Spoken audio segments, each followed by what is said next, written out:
So, my name is Viktor Toikkanen, and I will talk a bit about my background in electronic and experimental music, and I will also present 4 pieces from the time span of 2020 and 2023.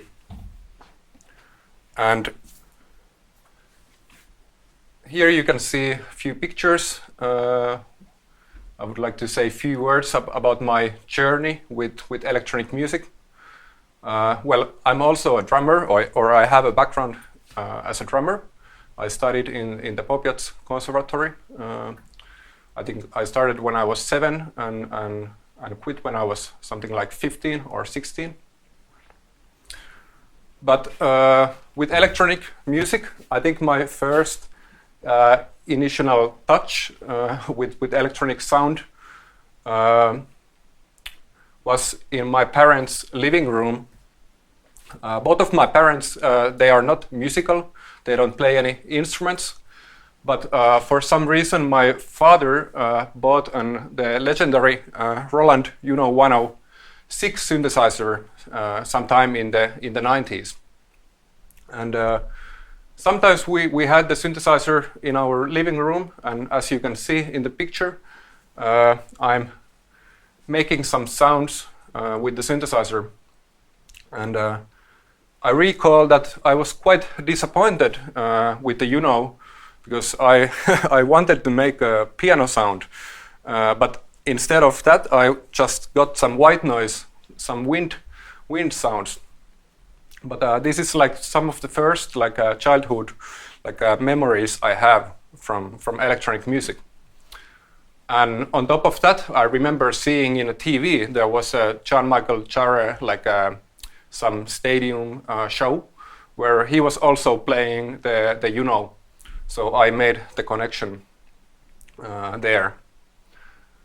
And then quite many years until I was something like 15, I was playing drums in different bands, from extreme metal to Afrobeat.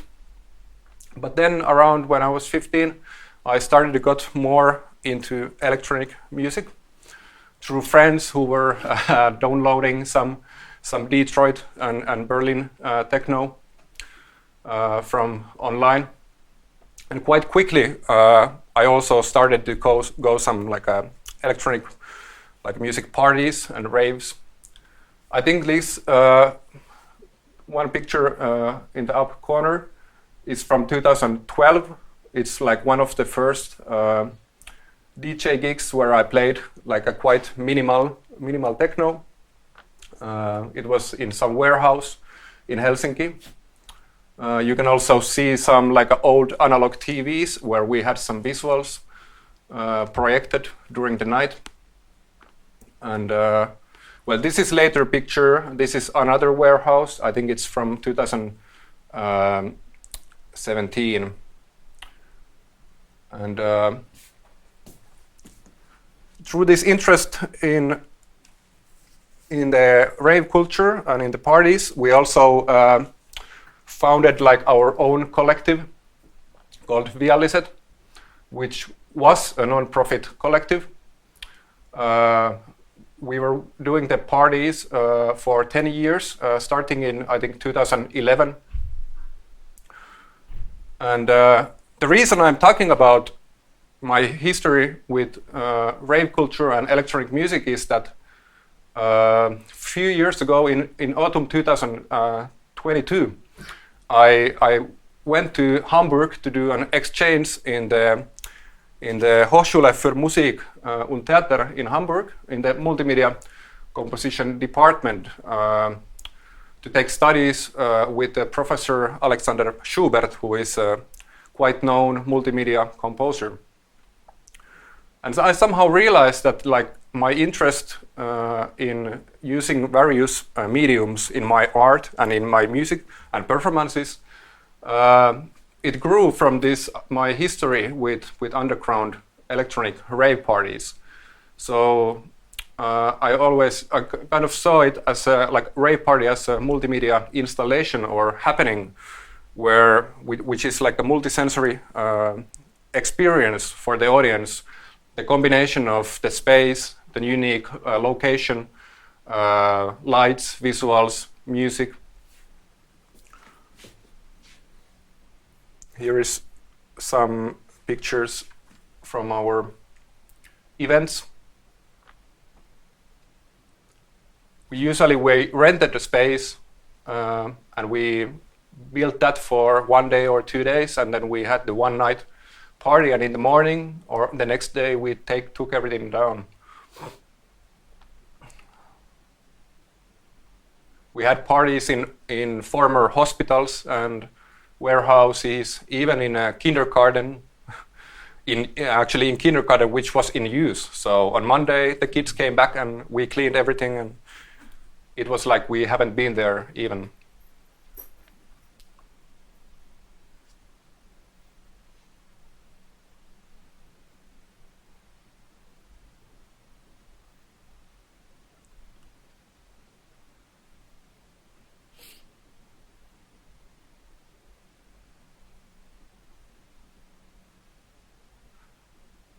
Yeah, I think here is a picture of me and visual artist Ville Niemi. We were doing some like a multimedia audiovisual performance with some 3D worlds, and I was doing the soundtrack for that.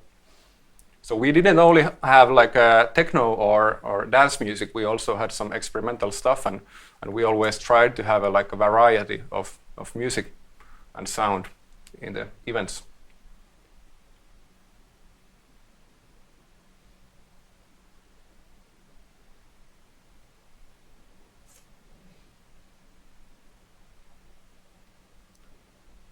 This was the former Marian Sairaala. We had, I think, 2 or 3 stages there.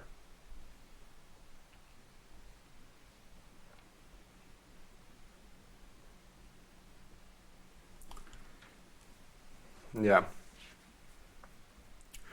But maybe I move on to my pieces. I will present 4 pieces. 2 of them are or were composed in Helsinki, and they were also performed in Helsinki. And then the third and the last one, they were partly done in Helsinki and partly in Hamburg. And I think also through these pieces you can see my kind of development and how my artistic practice has developed, and how the time in Hamburg has kind of affected my work. And I have also history with performing in like a more traditional electroacoustic settings. Like in 2019 I performed in Milan in the Acousmonium Sator, which is like a loudspeaker orchestra with 50 speakers. And I've been performing quite a lot with electronics, with traditional electronic setups, with computers and with modular synthesizers and sequencers and so on. But the pieces I'm going to present here are my first pieces I've been composing for instrumentalists and some of my solo performances.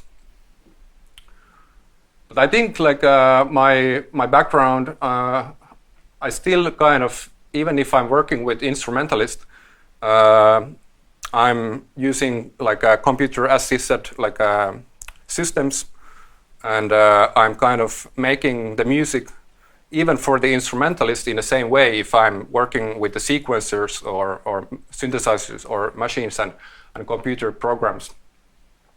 Because I don't have the classical background. As a drummer, well, I took my theory lessons in pop jazz conservatory, but I was always doing the rhythm practices and exercises quite well, but I was not so focused on the melody and the harmony. So it's been quite a challenge for me to compose traditional scores for instrumentalists. But with the use of computers, I have managed to do that.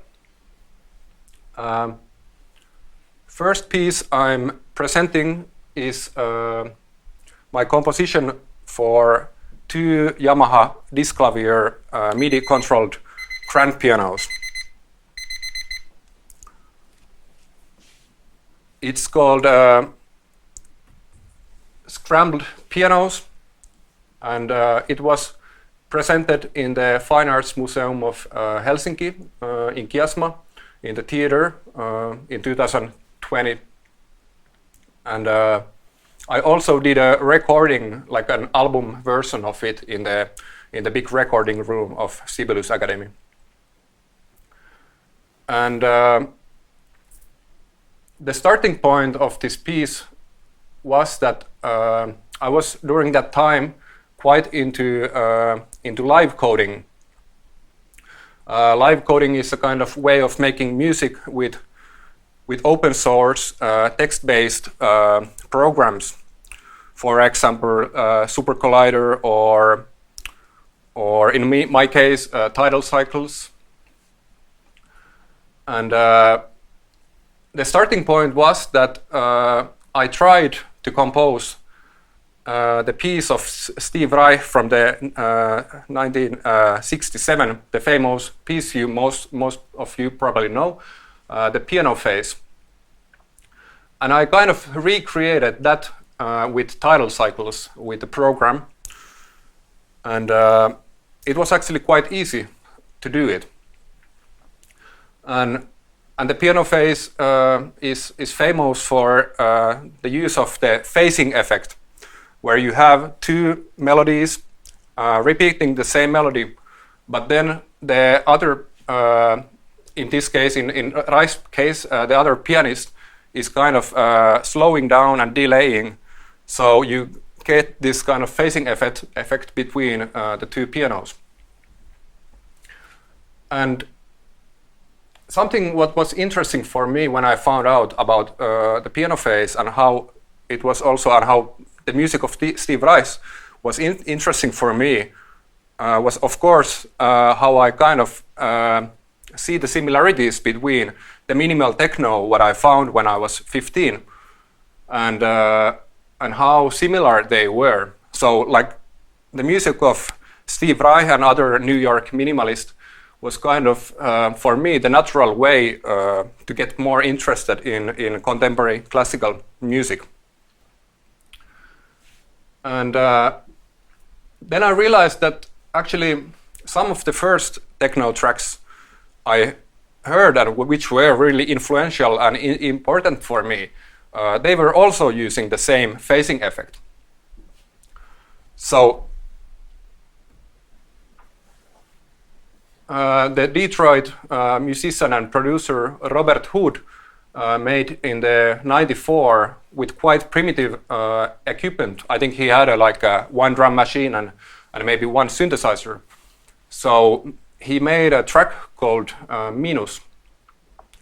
And also at the same time in Finland in '94, in the same year, also really big influence for me, Mika Vainio made a track called Twin Bleebs, and that's also using the same phasing effect. So I think I will now play a bit of all of the pieces, so you will hear the phasing effect.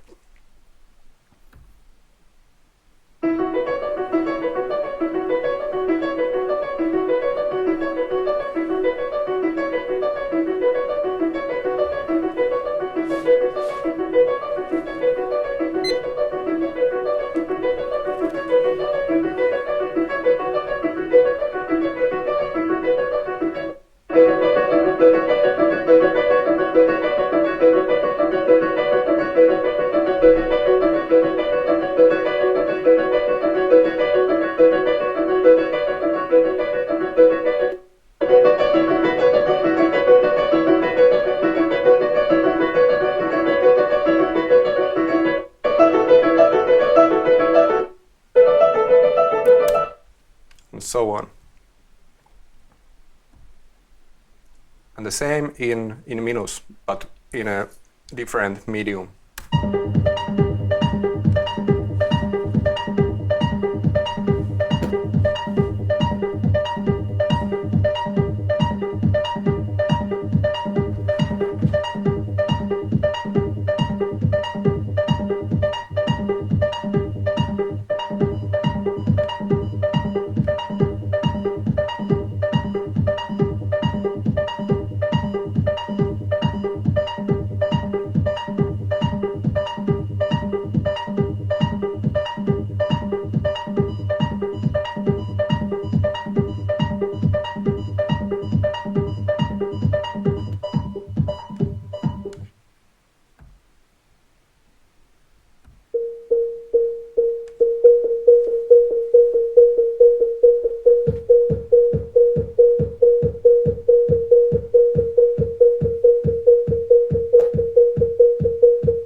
So these three pieces were quite influential for me. And in my kind of version of the phasing effect, I also start with a quite simple melody, which both of the pianos are playing. In the studio version, I kind of faked it, so I used one grand piano, but did 2 takes, so you can hear the 2 grand pianos there. But in the live version, I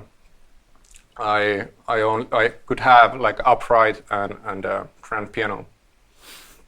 And I think like one important thing to also see in this performance was my kind of growing interest in a stage design, even though it's really little, but it was quite important for me to have this exact lamp there and the table and this kind of setting and the chair and the visuals. So this was when I started to also not only think about the sound and the music, but also how it looks for the audience. And also important thing to mention is that in the live coding culture, it's quite common to project the screen for the audience. So the audience can see when you are evaluating the code, or in my case, evaluating. I think like it's a bit misleading to call it live coding because actually the code was prepared. So I'm just evaluating different parts of the piece. And the basic structure of the piece is that I have the same simple melody, which is then like some notes are added to the melody, and there is some octave jumps happening. And the name Scrambled Pianos comes that in some point of the piece, I start to scramble the melody. So the computer starts to mess up the melody, and it's actually quite unpredictable. So it's constantly changing the melody, and I don't know how it's going to repeat. And I think I will play the studio version for you because the sound is a bit more, the quality is a bit better in that. But here you can see how it was presented in the concert setting. The studio version was released by quite known Finnish experimental music label Ikuisuus. And also, a few words about the sound I was aiming for. I was also quite interested and I found out a piece of Charlemagne Palestine, of a minimalist composer. And he has a recording called Strumming Music, where he's kind of trying to get the strings to strum and to get this kind of a strumming sound. So when I was doing the studio recording, I was kind of aiming for the same strumming sound. So instead of having a lot of space like they used to have, let's say in the 60s and in the 70s, if you listen to some old classical music recordings, you have quite much space. But I was using quite close mic recording and miking.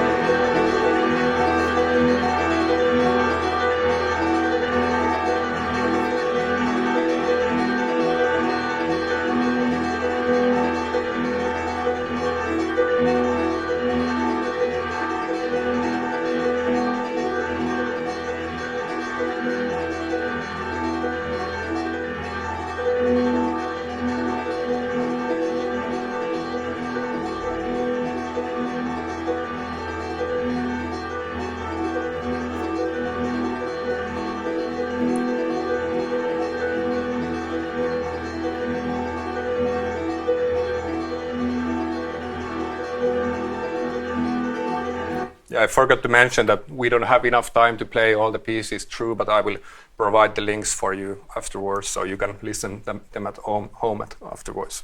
But I will skip a bit through some parts where you can hear how this piece develops and how the computer starts to scramble the melody.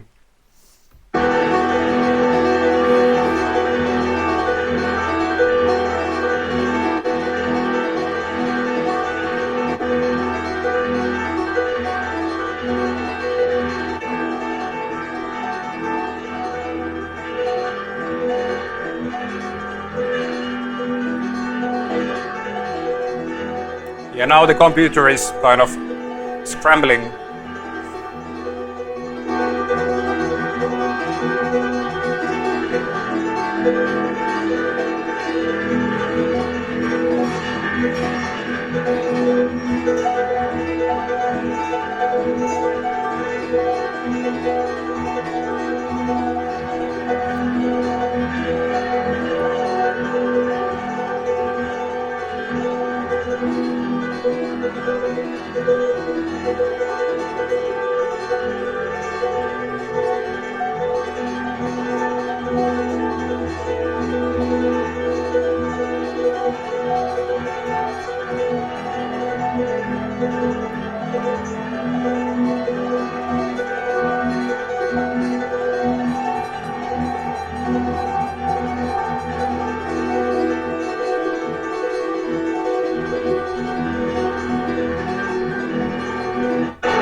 Yeah.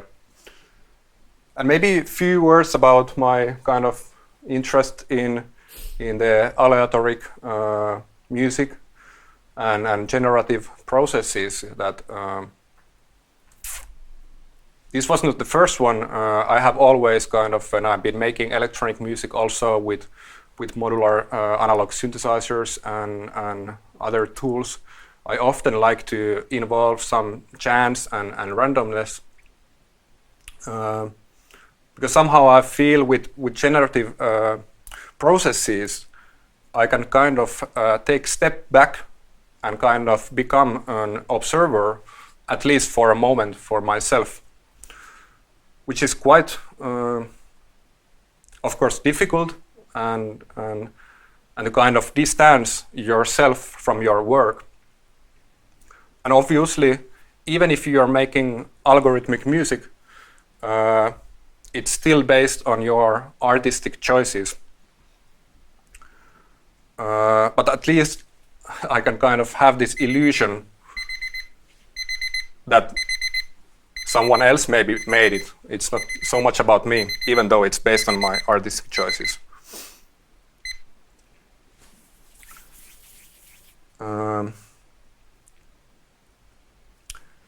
Yeah. Maybe I move on to the next piece, which is my first composition with instrumentalist.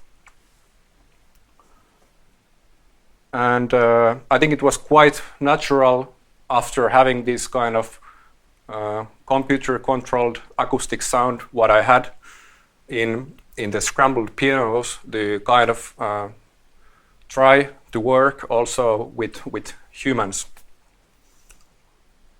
And this chance kind of or possibility came from a workshop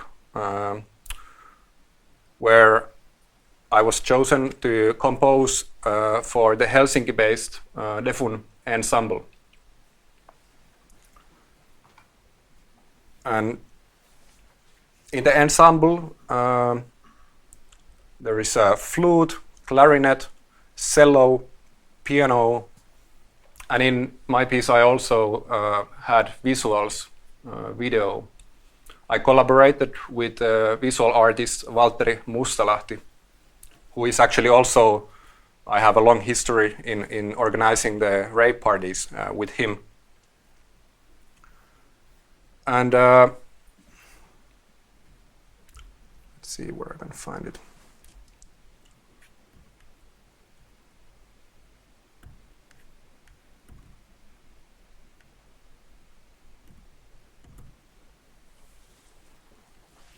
The starting point of the piece, well, the name, the Platonic solids, comes from these 5 different shapes, which Platon described that they represent the 5 kind of building the elements and also shapes what our universum is like constructed from. And Platon had an idea that each of these shapes, they represent different elements. I think he had an idea that how the shape feels on your hand, that's what it presents. And actually I realized that in this picture the shapes are in wrong order. I think the right order is that the first one is tetrahedron, then the second is the cube, and then octahedron, then dodecahedron and icosahedron. And this is also the order how I had them in my piece. So I had 5 different parts, and each shape as a starting point for one part. And the way how I used these shapes was based on the free Ianix software, which is based on the UPIC system what Xenakis developed in the 70s. I think it was finalized in the, as it says, in the 77. So UPIC was a synthesizer where you could draw sound.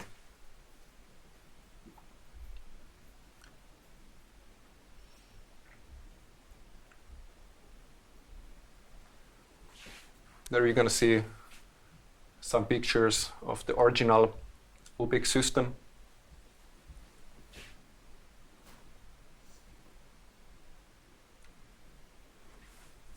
But then I found out that there is a free software built based on the UPIC, which is called Ianix. So basically I imported these shapes into the program, and I made this kind of these 3 different cursors to kind of move along the shapes. And it's kind of like you have the X and Y axis, and from Ianix it's outputting the OSC, the Open Sound Control Data Protocol. So I have the OSC coming from Ianix, and it's coming in to a max patch. And I would like to not go too much detail into the patch. I'm not a max expert, and it's already something like 5 years when I made it. But the basic principle is that I have the OSC coming in from Ianix, and then I'm converting that to MIDI.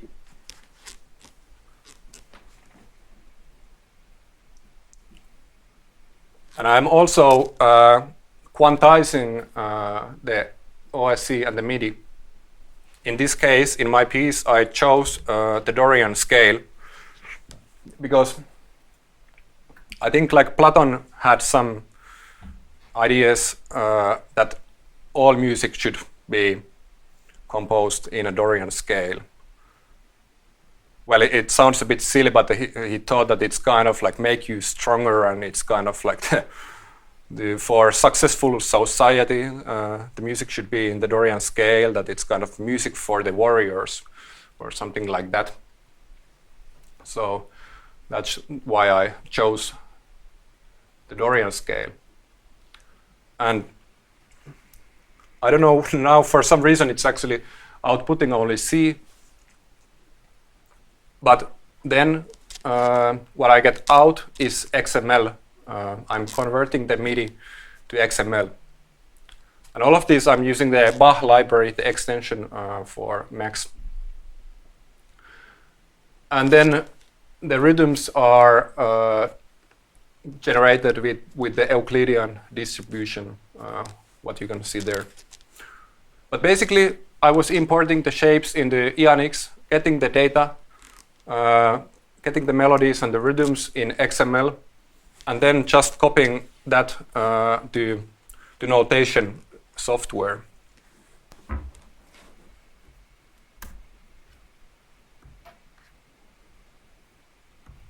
I think we don't need to spend too much time with the score, but there it is. I collected kind of melodies and rhythms from this my system, and then put them together in the notation software. And I was also using the symbolism of the different shapes, like in the first one in the tetrahedron, the fire. So that was also what was setting the mood for each part, and also what was kind of like how I came up with the different playing techniques for the instrumentalist. But yeah, quite traditional score, nothing too fancy there. The first one I described for the musicians the mood to be blazing, sparkling, kind of like a bonfire.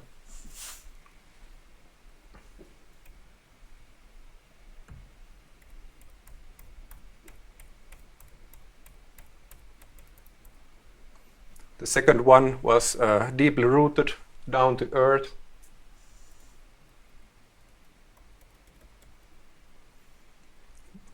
Playful wind, delicate.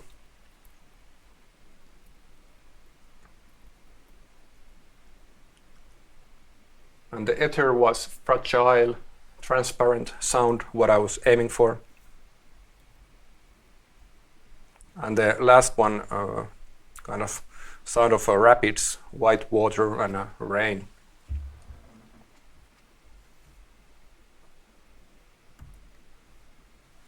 And on top of the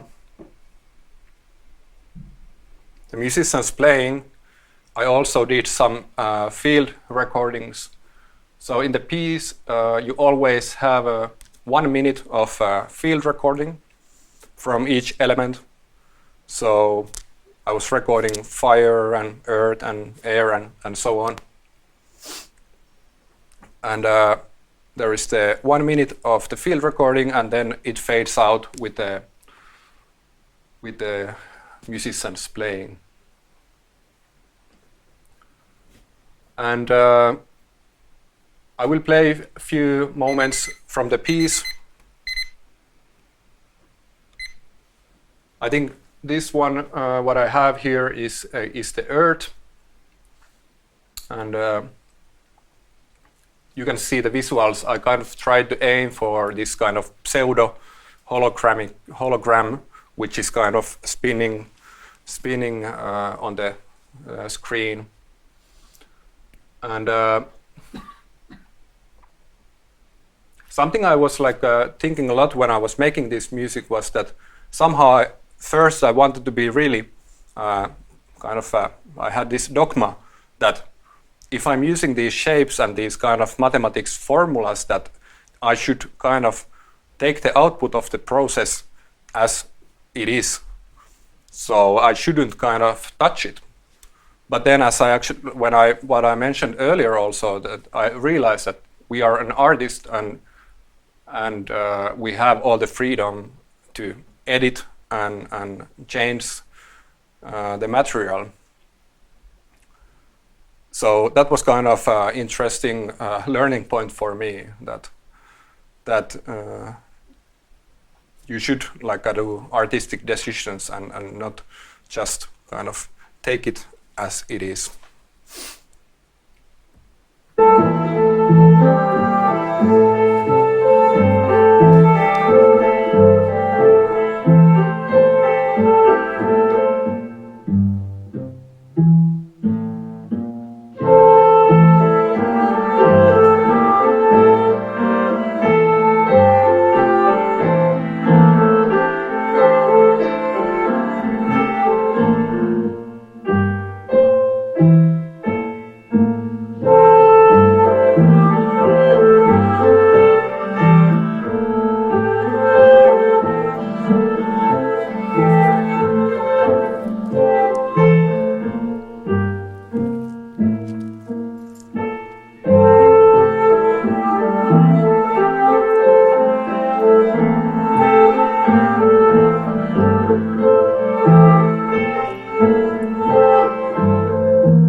Yeah, I think we need to move on. But I think you can hear here also my use of loops and repetition, which is obviously coming from the background with the minimal techno. And then I'm moving on a piece called Horns, which was I started to compose a piece in Finland, but it was finalized and performed in Hamburg. And I think I had been in Hamburg for something like 3 months, 4 months when the piece was performed. And the starting point for this piece was an Instagram video footage, which I saw when I was scrolling on Instagram, as most people do nowadays. And I came across a video which was taken in a demonstration.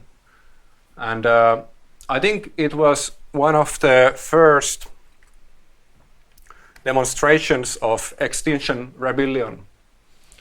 And as you can see, well, in the documentation it's a bit blurry, but there is we can see Audi, and the demonstration is in the front of the government. And in the video, the activists, they are stopping the traffic, and the cars are honking their horns, and they kind of produce this interesting harmony.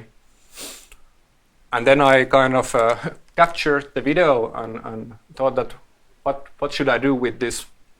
And I came up with idea to compose for a wind quintet. And I've been always quite interested also in spectralism, in music of Gerard Grisey or Kaija Saariaho and people in IRCAM. But instead of doing kind of quite accurate spectral analysis, I kind of made this cheap guy's spectralism. So I used the audio to MIDI device in Ableton to convert the audio from the video to MIDI. And the basic structure in the piece is that first we hear and see the video. Then the musicians are repeating that a few times, and then they are playing together with the video. And then I composed the C part of the piece kind of based on the chord of the video, but I made that manually. And yeah, it was quite a challenge because it wasn't so easy to find musicians in Hamburg. The classical musicians there, they are not so used to play contemporary music, and they are not so interested in working with multimedia composers, but somehow I managed to find the players, and somehow I survived also from organizing the rehearsals and kind of yeah, doing it. And also in the C part I used some found footage. Well, obviously the piece is quite about climate change and the ridiculous times we are living, but also I felt that somehow I had a really big need to make something political, which is not so common for me to make political art. But yeah, in the C part I collected some videos from kind of natural disasters. There is a snow blizzard somewhere in United States. Then there is another YouTube video where two guys are driving where the water is flooding around. And then the last, which is quite terrible, there is a father and son who are driving in a national park, and there is a forest fire. And they think that they are actually getting out of it, but they are driving straight into the inferno, to the fire. And I decided to also use the sound of the videos. So we hear the original sound audio of the YouTube videos, what I use. Yeah, but I will again play a few snippets. Another inspiration I had when I was doing this was the music of composers related to the Wandelweiser group, which is, I think it's a collective founded in '92 in Düsseldorf. And they are quite inspired in the music and ideas and art of John Cage and Morton Feldman. But especially when I was working on this piece, I was listening the Swiss composers Jürg Frey's Memoire Horizon, which is for 4 saxophones. And I think you can hear the influence in my piece, especially in the C part, which is quite calm, and also the use of silences in between. The space in Hamburg, the concert hall, it was quite dry, so it's not working so well there. The space, the kind of breaks in between, but it would be nice to hear it also in more echoing space.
Save time, I will move. This will repeat the A and B. This was kind of the A and B parts, and they are repeating a few times. But then we move on to the C part.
Please God help us.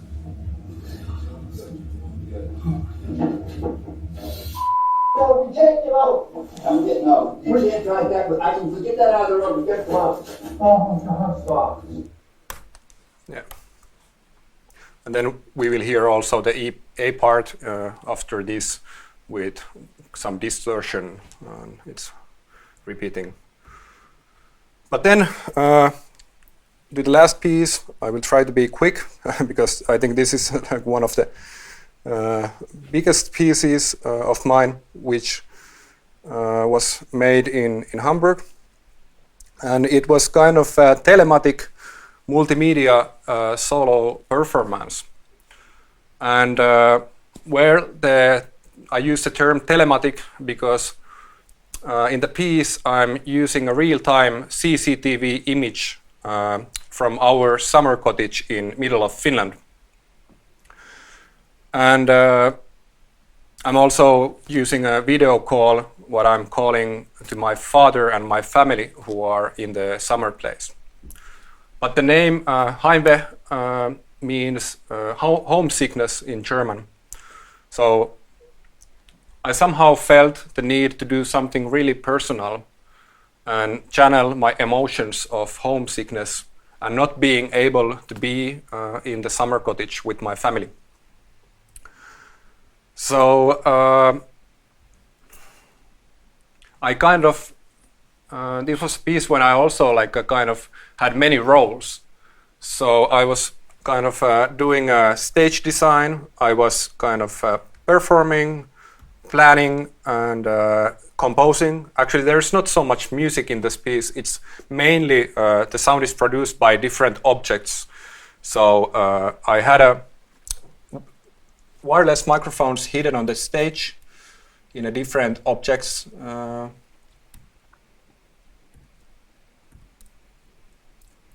see. Like for example, I have this toy for cats, which is kind of a robot. So I had a wireless microphone hidden inside of this toy.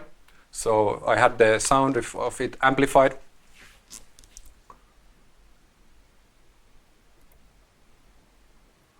This was the stage design, what I made with some Finnish elements. I had some Finnish groceries, and instead of kind of writing a script or score, I kind of made this environment what to explore. I had a little fan where was a taped wireless microphone, so I got this kind of a constant drone from it. I was quite a lot, I was like projecting my screen of my phone to the audience. And I was using the camera and filming the stage and myself and showing also different applications on my phone.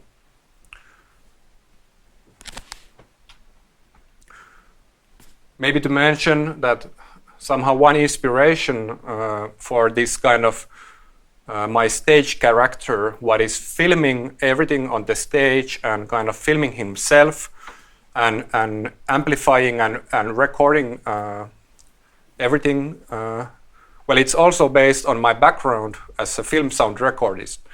So I felt the need to use my body, but I'm not a dancer, so I didn't want to make a dance piece. But I kind of decided that I have this kind of character of this bit maniac, like a field recordist. And I was also inspired. It's a bit difficult now to talk. Well, we all maybe have heard the news about Erkki Kurenniemi. But Erkki Kurenniemi was also one influence when I was making this piece, and his ideas of kind of documenting everything and kind of the idea that maybe someday after he's dead, some engineers and scientists, they could kind of recreate him based on the material he has been documenting.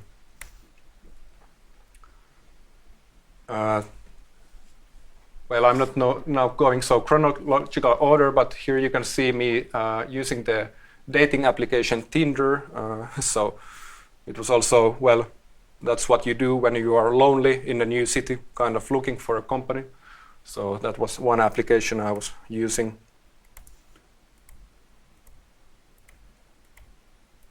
And here you can see a bit of the CCTV image I had. It was like my Chinese CCTV camera, what my father has been setting up to the summer cottage.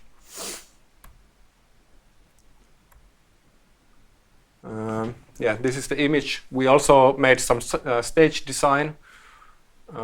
So like I had in Hamburg in the show, I had the tent and my camp. So we had similar elements in Finland in our summer cottage.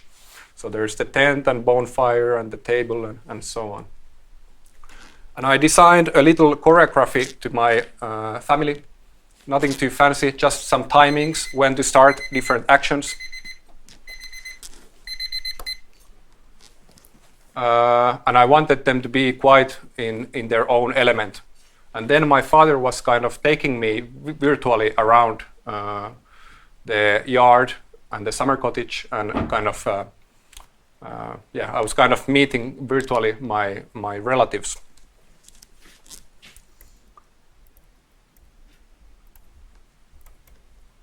And I don't know, yeah, here you can maybe see that I also had this kind of a harness where I attach a shotgun microphone, which is picking up the sounds I'm producing on the stage.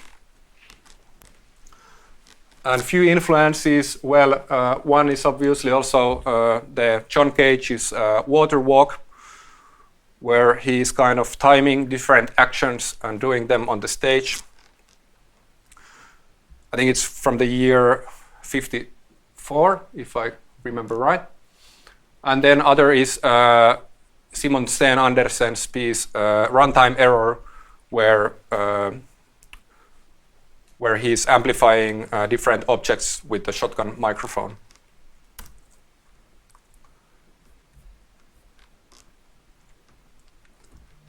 Yeah, I think we are running out of time, but I will try to show you a few snippets.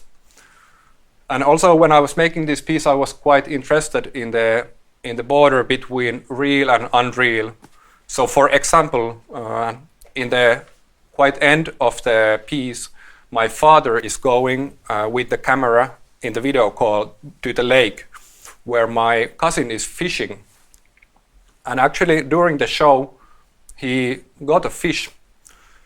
And most of the people in Hamburg in the audience, they thought that it's a fake fish, but actually that happened in the moment.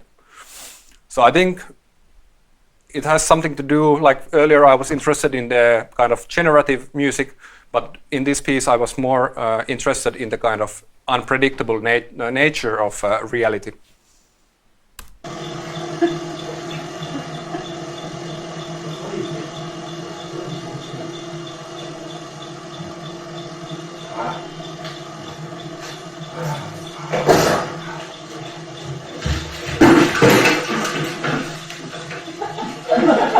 Moi!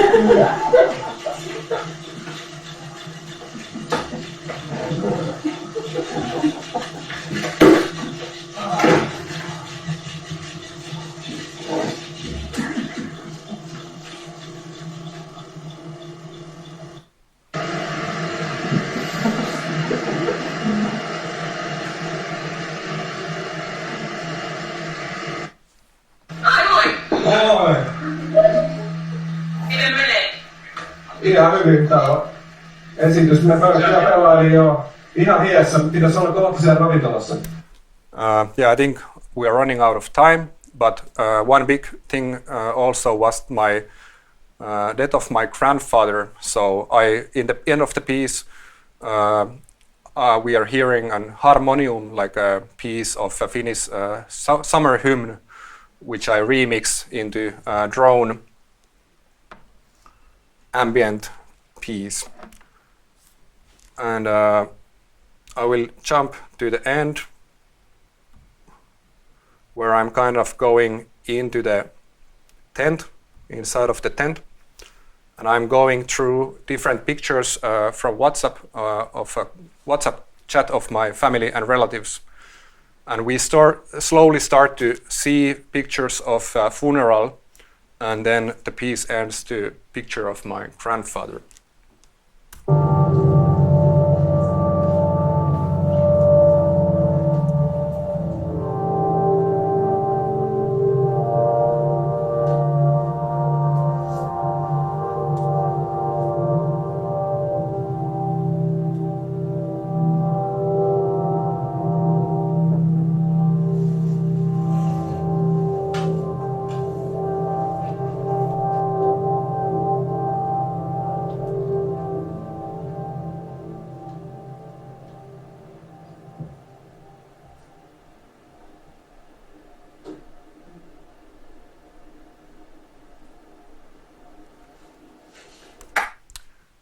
Yeah, there is many elements to talk about it. I think I don't have all the time to mention everything, but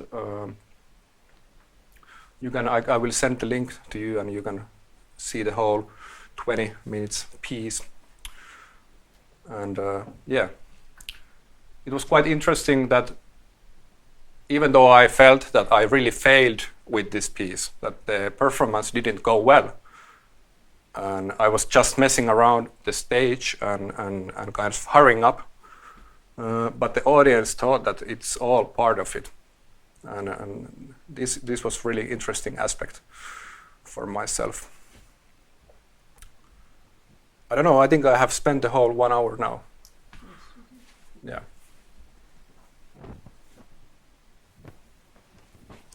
So do we move on the questions? Yeah. You can invite for questions, so if anybody in the audience wants to ask questions and also the jury, please do. Yeah, okay. I can ask a question about the notating the car horns. Like, then when it was played by flute and clarinet, which is not obvious like a car horn. So was it because you had those players available, or was it, what did you choose? Or it was the artistic choice, like design? I think it was just because wind quintet is existing kind of standard. Yeah, it's a standard ensemble.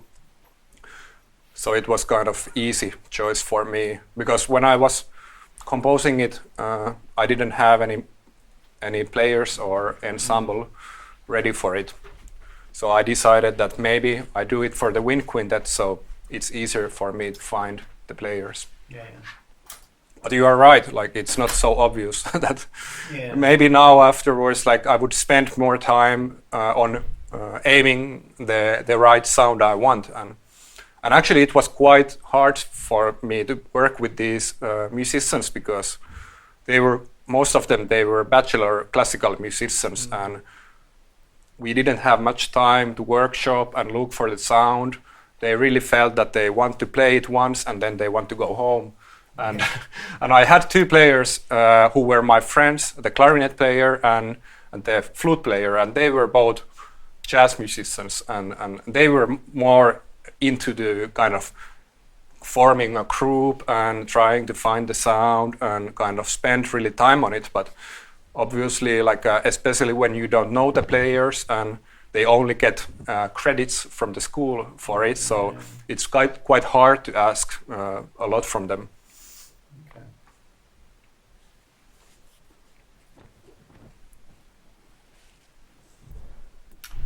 Yeah, I have a question. It's a really interesting contrast between the, let's say, aleatoric generative pieces and this kind of object theater. Yeah. So, what to you is the link between them, and where do you think, you know, the overlap functions?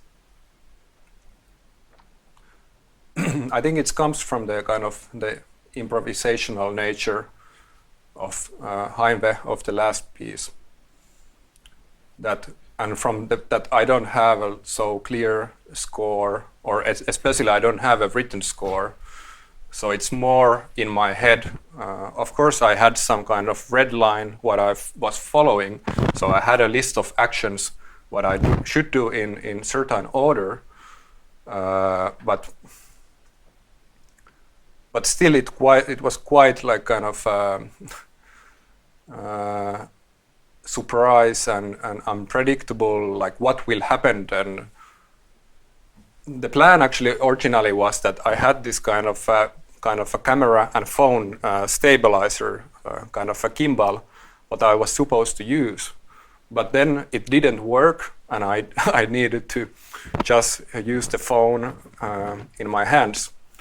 And also some of the applications, they didn't work as planned. So also the connection to the CCTV application, I had like a lot of trouble with connecting that. So these are things what I couldn't predict, and from this actually there became a lot of looping, because there is a moment when I'm kind of constantly trying to, I'm kind of relaunching the app, and then like it's not connecting, and then I'm relaunching it again, and I'm kind of looping this action many times. And of course, like during the performance, it felt so bad, and I was like, this is the worst performance ever, and I was just like trying to survive until the end. But of course, the audience thought that like all these kind of like messing up and this like kind of a glitching and the things not working, that it was all part of it. So I think, yeah, I think that's the connection between them. Yeah.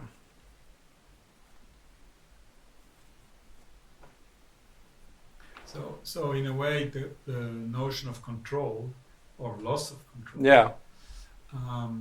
Made me think of the first the Scrambled Pianos, where you were saying you were evaluating the piece. Mm. So this is being in complete control. Yeah, in a way, yeah. You know? So the computer as a tool for control, and now with these technologies which you don't really control, what is the status then of composing in that sense, no? Yeah. That's interesting. I think it's the selection of the objects, and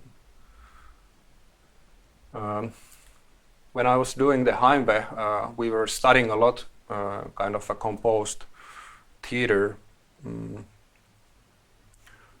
during our lectures in Hamburg, and I've been thinking a lot like that. That is this a composed theater? Like I don't have a score for it, like, or I have a score in my head. But of course, like still kind of choosing the objects and deciding the sounds and the different actions and kind of the list of actions, kind of like composing is kind of arranging sounds in time. So that's what I'm doing. I'm kind of like putting different sounds in time, and here I think like it's also, I was quite interested in the kind of composer performer kind of aspect, which has been quite like a growing thing. Of course, like if we think like way back, like before we like I think like we could like record like or when like musicians like some composers in the kind of like few hundred years ago, they were all performer composers. They were composing the music of what they made, and they were also performing it themselves. So it's nothing new, but I think like now it has been kind of a growing trend that composers, they also want to perform themselves. And I think in Cal Arts you can even study kind of this composer performer department. And someone like Jennifer Walsh is kind of a good example also, that she's like directing her pieces, and she's doing the stage design like I did here, and she's performing herself. So I think it's this kind of idea of like also about like a extended music and the multimedia composition. So I see it's kind of in a total artwork. Like well, one could say that like Wagner was first one to do like a multimedia composition, but I like that's also that kind of.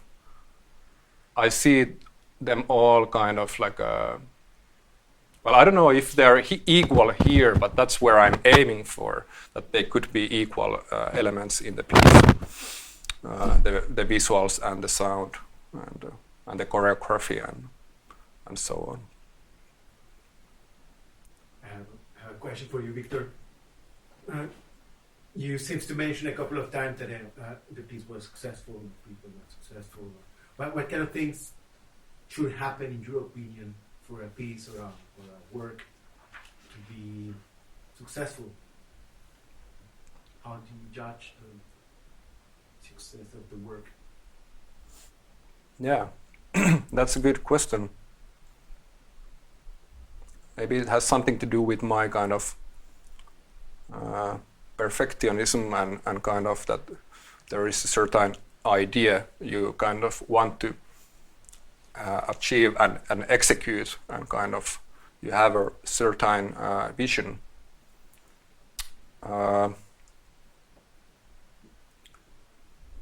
But this is something I'm still processing, especially through Heimweh, that even though I felt that the whole piece failed, the audience really liked it and enjoyed it. So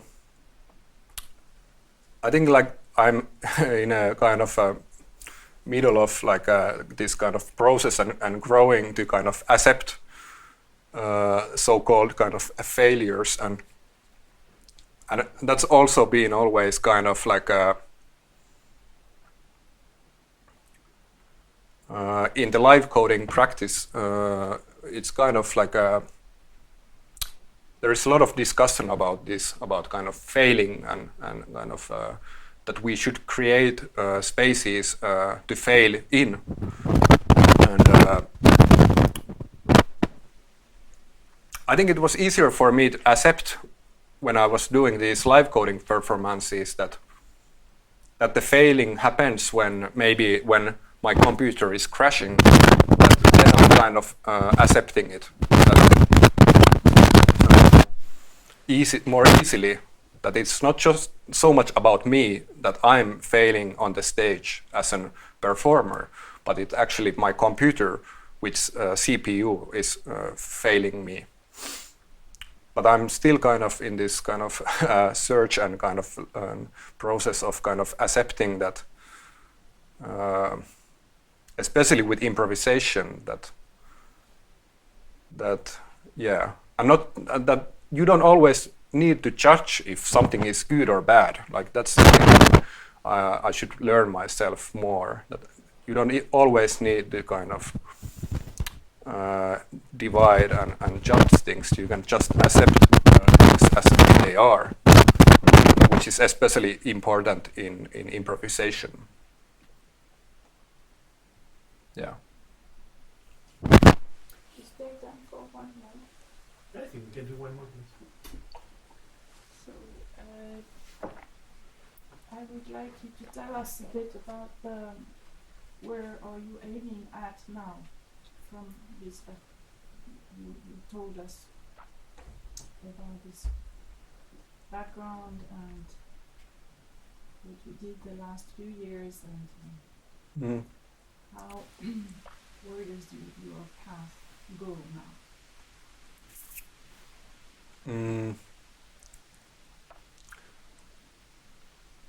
Somehow I now think that I'm quite interested in collaboration and collaborating with other people, because all of these pieces are I've been doing quite heavily by myself. Of course, there is a collaboration with the instrumentalist, but with classical musicians, it's not always so back and forth. It's more that you tell them what to do. And also with Heimweh, it was quite big bite for me to have all these different roles to kind of think about the stage design and all the different technologies and the narrative and so on. So I'm interested in kind of like doing stage pieces, but maybe also kind of trying to collaborate with other people. To maybe I have some ideas for projects, but maybe to start with going for a coffee with a script writer or dramaturg and kind of try to kind of come up with something with them, and then also kind of working with visual artists and stage designers and so on. And also musicians, where maybe I would like to make some kind of not so traditional scores, so kind of some quite maybe kind of open scores where there is a space for improvisation.